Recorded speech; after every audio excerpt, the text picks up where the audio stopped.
आज तुमच्यासोबत मस्त अशी छोलेची भाजी शेअर करणार आहे। ती पण विकतची जशी ग्रेव्ही आहे ना, दाटसर होती, कोणतेही शेंगदाण्याचं कूट वगैरे न टाकता। तर ती कशी एवढी भाजी छान होते, ती ट्रिक काय ही तुमच्यासोबत शेअर करणार आहे, त्यामुळे व्हिडिओ शेवटपर्यंत बघा।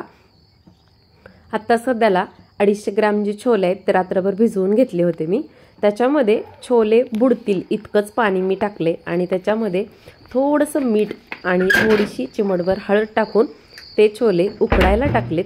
आणि झालं असं की घरातले टमाटर संपले होते, पण आपण ज्या गोष्टी काही छोटीफार कसरत केलेली असते आणि लावलेल्या असतात फळभाज्या वगैरे जर कुंडीत किंवा दारात, तर त्या कधी उपयोगाला येतील हे काही सांगता येत नाही। तसंच काहीच झालं आणि मस्त अशी मला आठवलं की आपल्या किचन गार्डनमधल्या टमाटरला छान असे टमाटर लागलेत आणि पिकलेत सुद्धा। तर म्हटलं चला तेच टमाटर आज या छोलेच्या भाजीसाठी वापरूया। आणि बघा, काही दिवसापूर्वी मी दोडक्याचा पण वेल लावलाय आणि त्याला आता छान छान असे दोडके सुद्धा लागायला लागलेत। मागच्या काही व्हिडिओमध्ये ते सुद्धा मी तुमच्यासोबत शेअर केलं होतं। आणि घेवड्याच्या वेलाला सुद्धा भरपूर अशा शेंगा लागलेल्या आहेत। चला मस्त असे टमाटर आतमध्ये घेऊन आले आणि आता छोलेसाठी लागणाऱ्या ज्या काही फळभाज्या आहेत त्या कटिंग करून घेणार आहे।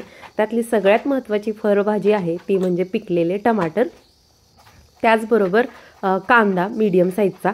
शक्यतो कधी कधी मी ग्रेव्ही करून पण वापरते या गोष्टींची, परंतु छोले किंवा असा सुक्का मस्त असा वटाणा वगैरे करताना ना, किंवा अख्खा मसूर करताना ना, टमाटर आणि कांद्याच्या ग्रेव्ही किंवा पेस्टसोबतच आपल्याकडं जर असं बारीक बारीक कट केलेला आपण कांदा आणि टमाटर त्याच्यामध्ये ॲड केला ना, अगदी विकतच्यासारखी भाजी होती बघा। आणि मुलांची सुद्धा किती बाहेरच्या म्हणजे टेस्टवरती खूप भर असतो, तर ते सुद्धा भाज्या बनवताना अशा पद्धतीचा अट्टास काहीसा करत असतात की ग्रेव्ही पण वापरतात आणि कट करून पण वापरतात। तुम्ही भाजी जर निरीक्षण करून खाल्ली असेल ना, तर तुमच्या नक्कीच लक्षात येईल। तर आता डब्यातून मी जे काही काढलं आहे ते आहे भाजलेला टमाटर, भाजलेला कांदा, भाजलेले तीळ, भाजलेले धने, भाजलेली खसखस, भाजलेलं खोबरं, भाजलेलं आलं, लसूण, या सगळ्यांची ती पेस्ट करून मी ठेवलेली असते, जेणेकरून मला रस्सा भाजीसाठी सुद्धा आणि सुक्या ज्या ग्रेव्हीवाल्या भाज्या आहेत ना त्याच्यासाठी सुद्धा ते वाटण उपयोगाला येईल असं वाटण असतं। तर त्याची लिंक मी डिस्क्रिप्शन बॉक्समध्ये तुम्हाला नक्की देईन, तुम्ही नक्की बघा। आत्ता छोले मी 1-2 शिट्ट्या करून घेतल्या आणि तुम्ही बघितलं असेल की आपल्या छोलेला रंगसुद्धा मस्त आलाय आणि एकदम मऊसर असे आपले छोले शिजलेले आहेत। त्यानंतर बघा, एक लोखंडी कढई घेतली, शक्यतो मी लोखंडी कढईमध्येच भाज्या बनवते। आणि त्याच्यात जे मीडियम साईजचे 2 कांदे कट केले होते ते चांगला सोनेरी रंग येईपर्यंत परतून किंवा तळून घेतलेत। आणि हे कांदे लवकर तळले किंवा परतले जावेत म्हणून त्याच्यामध्ये थोडंसं मीठसुद्धा मी टाकून घेतलं। आणि ते टाकून झाल्यानंतर मी छान असं टमाटरसुद्धा मऊ होईपर्यंत परतून घेतलंय। आणि आत्ता जे दाखवलं ते साधारणतः चिमूटभर अद्रक जे होतं ते किसून घेतलं होतं आणि जे सगळ्या भाजलेल्या गोष्टींचं वाटण होतं, अद्रक आणि वाटण तेलामध्ये टाकून घेतलंय। साधारणतः हे सगळं 2 ते 3 मिनटं वाटण टाकल्यानंतर परतून घेणार आहे।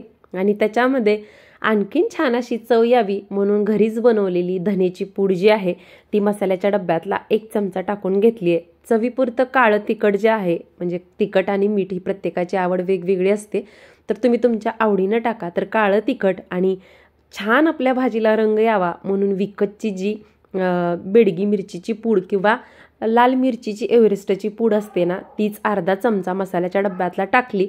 आणि त्यानंतर हा मसाला छान असा शिजावा, धनेपूड वगैरे म्हणून छोले शिजवताना शिजलेलं जे शिल्लक राहिलेलं पाणी होतं तेच त्या मसाल्यात थोडं ॲड केलं आणि थोडंसं मसाला 1 मिनटं छान शिजू दिला। त्यानंतर सगळे जे उकडलेले छोले होते ते टाकून घेतले। त्यातलेच काही मुठभर छोले जे आहेत ते मी कुकरमध्ये शिल्लक ठेवलेत। आणि हीच सगळ्यात महत्त्वाची ट्रिक आहे की आपल्या छोल्याची जी ग्रेव्ही आहे किंवा आपले छोले जे आहेत घट्ट किंवा एकदम रस्सेदार असे होणार आहेत ते याच गोष्टीमुळं। तर जे काही छोले होते ते मी हातानेच छान असे चुरून घेतलेत। तुम्हाला हवे तर तुम्ही मिक्सरला सुद्धा फिरवून घेऊ शकता। वेगवेगळ्या पद्धतीनं कधी पण रेसिपी ट्राय करायची, कधी हाताने छोले चुरून टाकायचे तर कधी मिक्सरला पण चुरून टाकायचे, म्हणजे आपल्याला पण कळतं की चवीमध्ये कितपत आणि कोणता फरक पडतोय ते।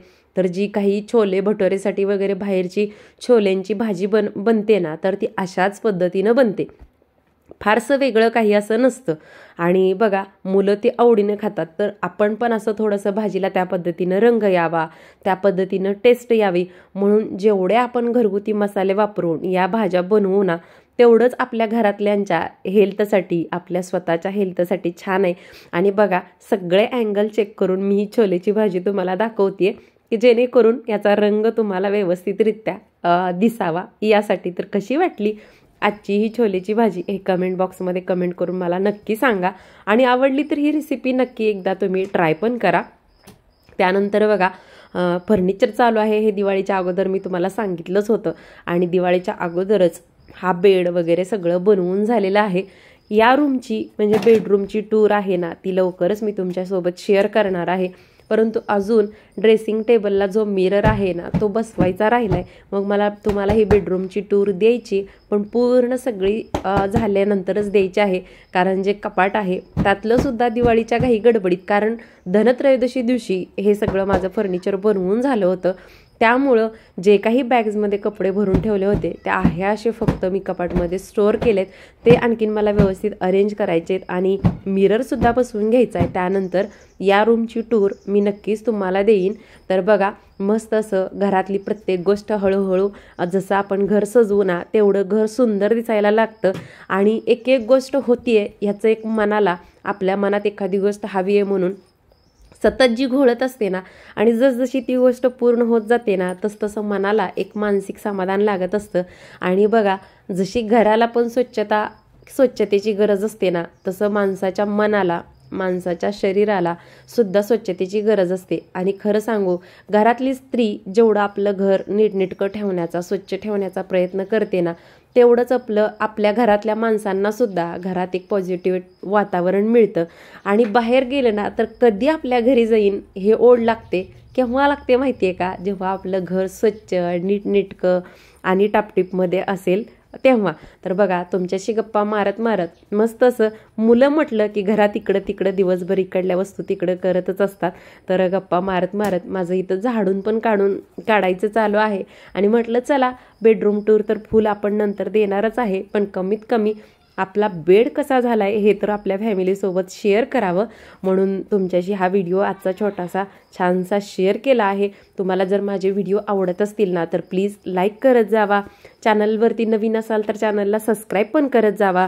आणि जे काही मी तुमच्यासोबत प्रामाणिकपणे शेअर करत असेल ते आवडत असेल ना, तर नक्की एखादी तुम्हाला कमेंट पण करत जावा. नंतर भेटू.